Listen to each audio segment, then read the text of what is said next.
Now let me explain how it works. First, you declare a project. Never mind whether you have the capacity to complete it or not. Whether you can deliver on a certain date which you commit or not is not important. What is important is to create a perception that there is this opportunity waiting for people to get rich quick or to attain their dream house and live happily ever after. The key word is dream house.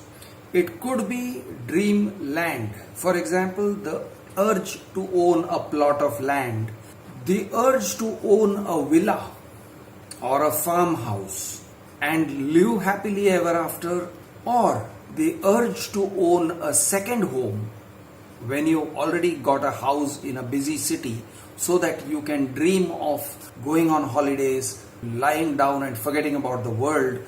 And then sometimes there is the opportunity that is offered by the sellers. I'm not going to say builders because they don't necessarily have to build it. And the intention of doing this, of selling something without necessarily wanting to build it, is to make you into a contractual debtor. What is a contract debtor? First of all, let us look at it. What is a debtor? A debtor is a person who owes money to someone else. If I owe you money, I am your debtor. Simple? Very simple. What is a contractual debtor? A contractual debtor is, I have booked a flat under construction. In December 2026, you say you're going to give me a flat. Towards that, I agree to pay you in installments, let us say 3 crore rupees. Now, I have become your contractual debtor because the installment period is going to be defined by the contract. The contract will say whether I will have to give you the money every 3 months, every 6 months, every 1 year, or based on your demands. The overall effect of this is that I become your contractual debtor in the sense that until December 2026, I am supposed to pay you X amount of money, and that is my debt. Have you given me anything? No. Have you given me a loan? No. What have you given me? You have given me a promise. You have given me a pie in the sky. You have given me a dream house. Will the dream house become a reality? Not necessarily. There is another twist in this story. The twist is, without the builder or the seller accepting any contractual obligation whatsoever, he nevertheless imposes a debt on you. Now, what kind of a debtor are you if there is no contractual obligation for you to pay that amount? This is the scammiest part of it. The issue is like this: there is no contract. In fact, there is something that I will call a negative contract. A negative contract meaning the seller, the property seller, is emphatically saying, there are no contractual obligations. You have given me the money. I have not accepted any contractual obligations at all. There is a repudiation of contract. The seller says, I am not contractually bound to you. I am not bound to give you anything at all. You are giving me money so that I may consider you for a contract. At my will and pleasure, I may endow upon you the right to enter into a contract with me. But if you break it off from your side, I am going to forfeit the money that you're giving me. They are selling people a dream house and they are entering into something that is a repudiation of a contract. In India, it often goes as an application form. The flat buyer pays some kind of earnest money called token or booking amount or expression of interest and fills up an application form. He fills up an application form which is not a contract. That application form contains conditions which are adverse to him, which are horrible for him, which basically says, I understand that if you wish, you will sell me the flat. If you wish, you will not sell me, and I'm okay with that. Nevertheless, I'm giving you my money, large amount of money. I'm giving it to you, I'm entrusting it to you, but if you choose to not enter into a dealing with me, you will repay the money. If I cancel, you will not repay the money, you will confiscate the money. In India, they use the word forfeit, but what they mean by forfeit is actually you will confiscate my money.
Now, this is one aspect of it.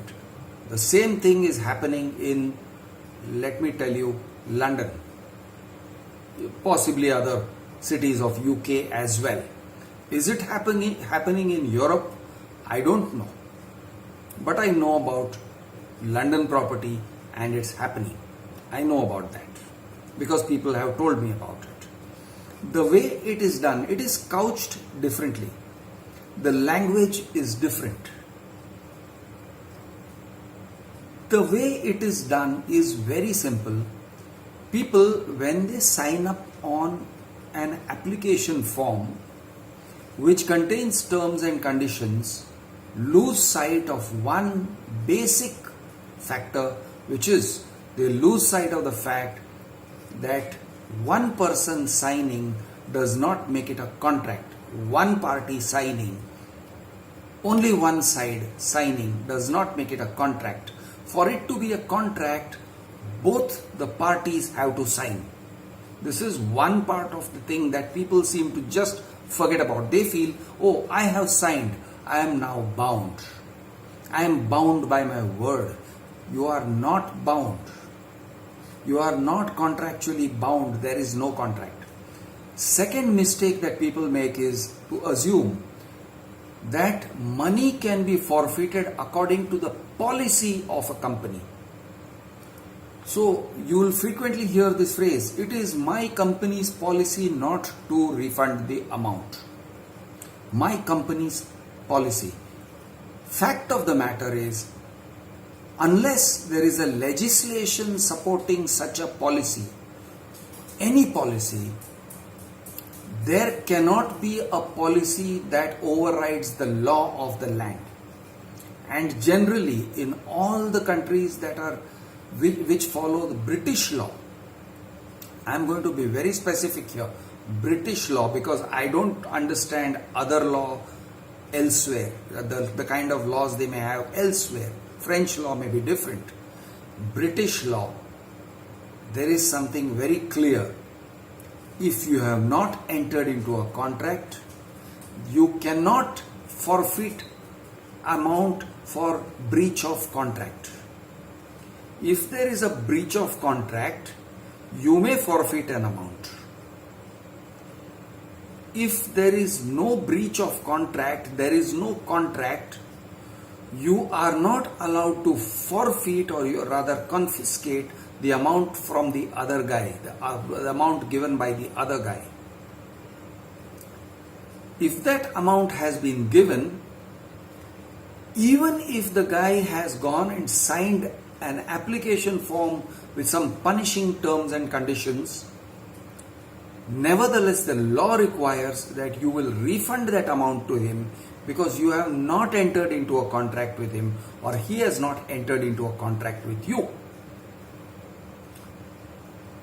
This is the law, and this is the law which is followed anywhere where the law and jurisprudence resembles the English common law and the English laws. India is one of those countries. I believe Pakistan is one of those countries. There are a number of countries. If I am not mistaken, Dubai also has shades of that, though I could be mistaken, and maybe they are following Islamic law or some such thing. However, they are using this model, and with this model they are taking away your money. Now, if you are in this situation, how do you come out of it? There are some solutions to this. One of the simplest solutions. Now, let's be very clear. The company wants to take away your money. The law, in some sense, also supports the company. It supports you, but it also supports the company. There is a contradiction.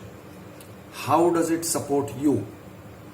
It supports you because when there is no contract, any money that you have given to the company without a transaction, an actual transaction having taken place, which is the same thing as a contract having taken place, that money is kept in trust with the company. Under the assumption that the contract was going to happen, under the assumption that the transaction was going to happen. Transaction did not happen, so that money has to be refunded to you. Now, when does the transaction happen? The transaction happens when you accept all the terms and conditions that are there in an agreement which you will sign. It may be called a sale deed, it may be called an agreement to sell. There are a whole lot of terms and conditions. Typically, we have terms and conditions running into over 100 pages or 200 pages. It will contain exactly how many square feet the flat will be. It will contain a lot of other details like the dimensions, the location, the shape of the flat, how many floors the apartment block is going to have, how many towers there will be in this project, what are the amenities, and so on and so forth. It's a big agreement. If you agree to each and every one of those terms and conditions and sign up and say, yes, I agree to each and every one of these terms and conditions, then after you sign up on initial each and every page of it, then you register the agreement, then you have entered into the transaction for the under construction project. Until then, essentially you are outside the transaction, which means the transaction has not happened, which means that money which you have given to the builder prior to the transaction has to be returned to you, because the builder has failed to enter into a transaction with you, has failed to enter into a contract with you. Hence, there is no breach of contract, no forfeiture.